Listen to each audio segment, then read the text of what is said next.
এতে ব্যাহত হচ্ছে উৎপাদন। এ নিয়ে আরও জানাতে ভোলা থেকে যুক্ত হচ্ছেন ইমতিয়াজুর রহমান। ইমতিয়াজ, জ্বালানি সংকট মোকাবেলায় কি ধরনের ব্যবস্থা নেওয়া হচ্ছে জানতে চাই, আর আরেকটু জানাবেন শিল্প কারখানার মালিকরা কি বলছেন। লাইবা জ্বালানি তেল যে ডিজেল রয়েছে, ডিজেল সংকটে কিন্তু উৎপাদনমুখী যেই কারখানা রয়েছে ভোলার বিসিক শিল্পনগরী, সেই কারখানা কিন্তু একরকম বন্ধের মুখে। আমি এখন রয়েছে ভোলার বিসিক শিল্পনগরী খান ফ্লোয়ার যেই মিলস রয়েছে সেখানে।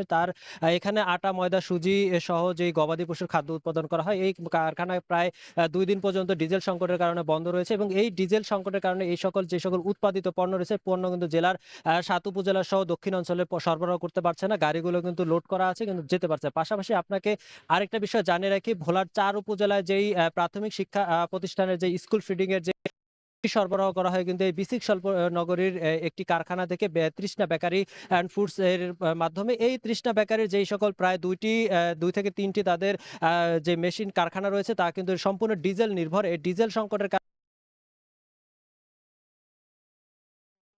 যে স্কুল ফিডিং এর যে রুটি, তা উৎপাদন অনেকাংশ বন্ধ বলে কিন্তু কারখানা মালিক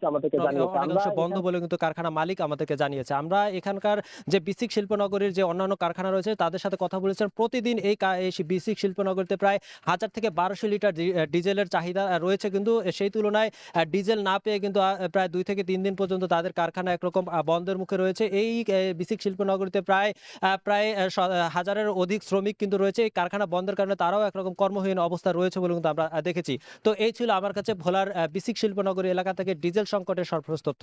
লাইবা। ভোলা থেকে যুক্ত ছিলেন ইমতিয়াজুর রহমান।